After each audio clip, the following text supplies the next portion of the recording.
and welcome to Live, Love, Life, and Travel. I'm going to be posting this video on both this channel and my travel channel because I think that it go along with both. Because today we're going to be talking about passport bros. Passport bros has been making its rounds in the red pill space, but passport bros have been around for a very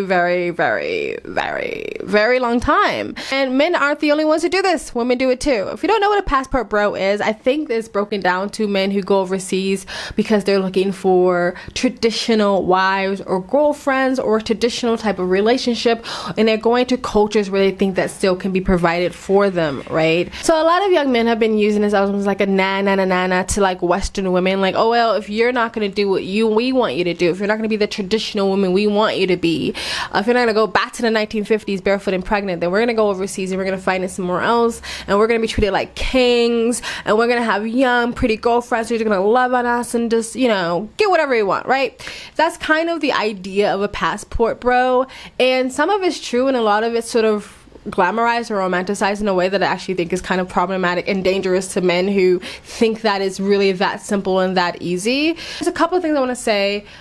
But first off, I have no problem with passport bros. I don't think there's anything wrong if you aren't finding what you want in the country that you're in, going to another country and getting what you want. As long as everybody is legal and is consent and this person is not being trafficked.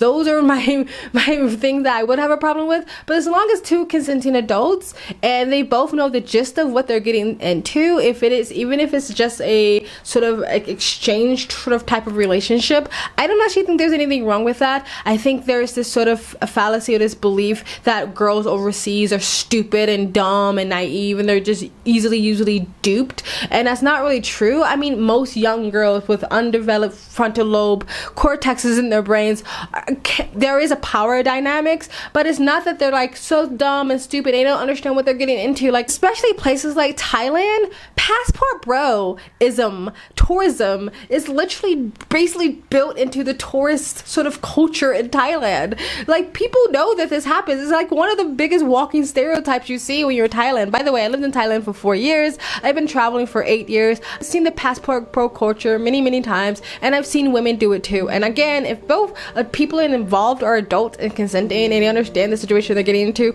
I don't have a problem with it. What I do have a problem with sometimes is people over romanticizing the situation, because I think it can get guys in a lot of trouble, and I've seen it with my own eyes, right? The thing is, a lot of the red pill men, or the men who talk about this, will kind of demonize Western women by saying that they're gold diggers, they just want money, they're just materialistic, and then once they get the things that they want, the money, the materialism, they don't really do the thing the guy wants. The guy wants to have sex, the guy wants his wife to be traditional, and he doesn't get that, and so he's not getting his exchange when the woman's getting what she wants, or something like that, right? The thing is, like, if you go overseas, the money is still very much involved. A lot of times these young Thai girls, Filipino girls, Colombian girls, whatever girls, aren't going to go with you unless you can pay for it, right? And depending on what culture you're in, especially like a place like Thailand, you don't just pay the girl. You're not just financially responsible for the girl and any kids and you have with her. You're financially responsible for the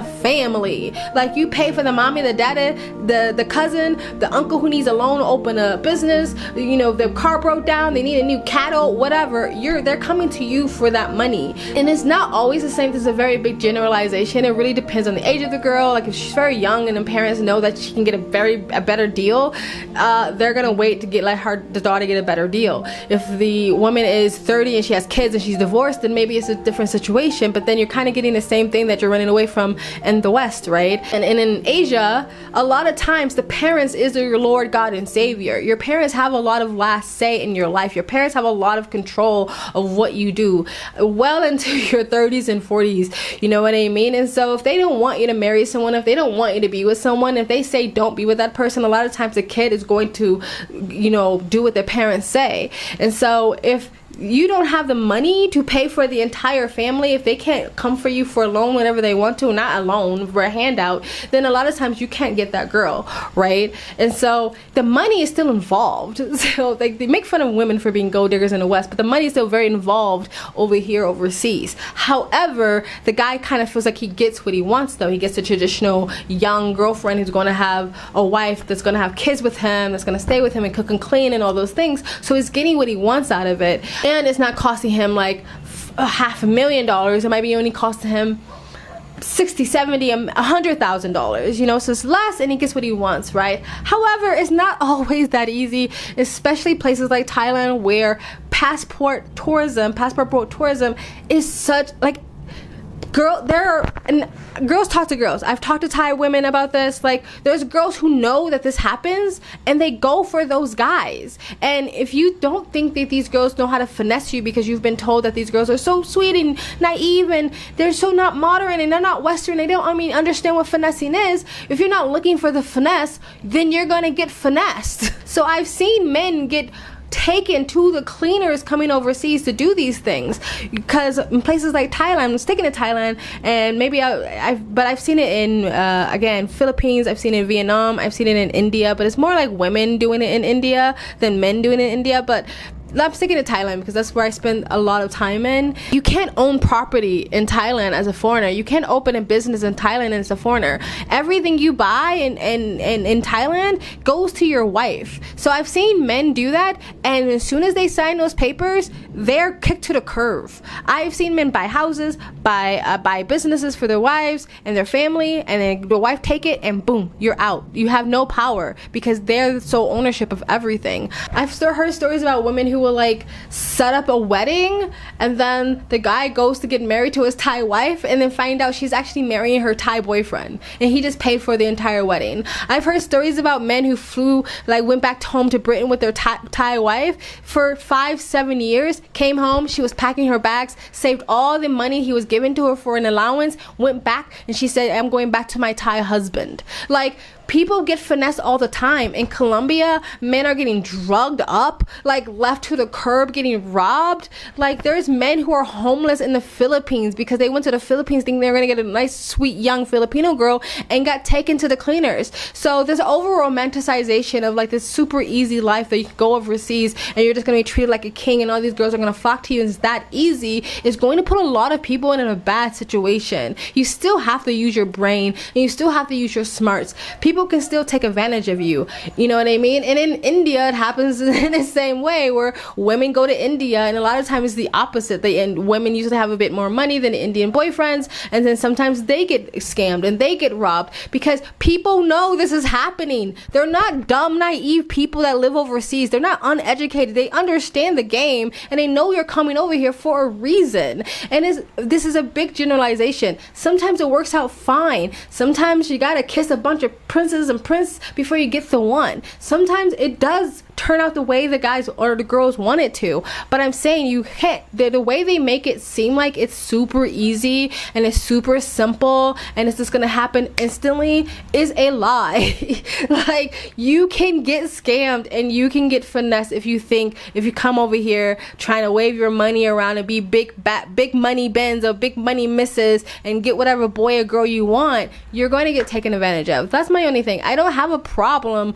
with people wanting to create the lives they want. I left the States because I wanted to create the life I want. So I don't have a problem with that as long as they're consenting and as long as they're legal and as long as they're not being. I'm back. I ran out of space again on my phone, like per usual. Not on my phone, on my camera. But that was all I had to really say. I could say a lot more. I could talk about my experience that I've had in all the other different countries when I've seen people come overseas for their particular reason to meet someone. Men go overseas for the particular reason to get a wife or a girlfriend or just sex tourism. And I've seen women particularly go overseas just to get a boyfriend because they know they're a 10 in India and a 6 in America and they know they can get what they want. So I've seen it on both sides. But to be fair, I've seen local people also get abused by foreigners who go over there for that purpose. I've seen men come overseas and knock up the local girls and just leave them stranded. And I've seen foreign women come to places like India, get what they want out of the guy, and when it doesn't suit them anymore, take the kid and take everything and leave. And then the local guy they can't do anything about it. So I've seen it on both sides. People scam each other, people screw over each other, people finesse each other. It's not all rainbows and roses like people try to make it seem. It can be. It can work out the way you want it to work out,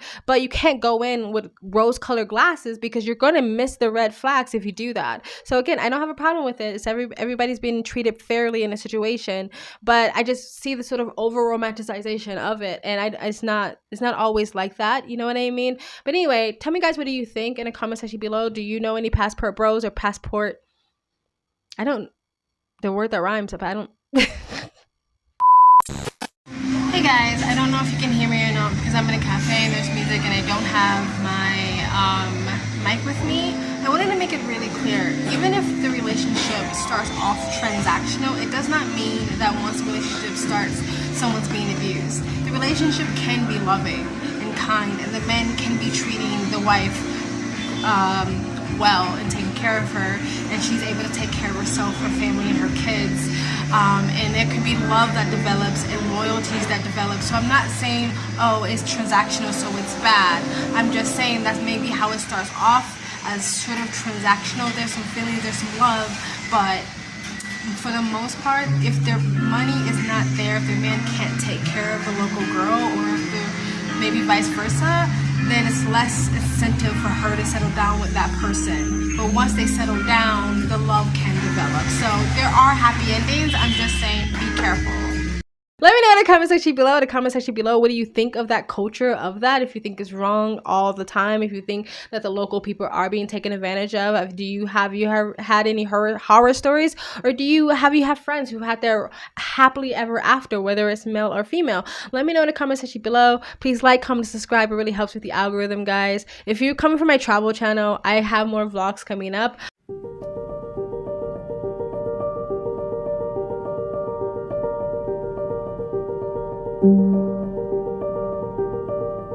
I went to the Rainbow Gathering in Nepal. I'm still in Nepal. I'm in Kathmandu right now, and all those videos are coming up. I have so many videos coming up. I'm just so busy. Stay tuned and sub. Please donate. It helps keep me on this platform, and you guys have an amazing day. Bye.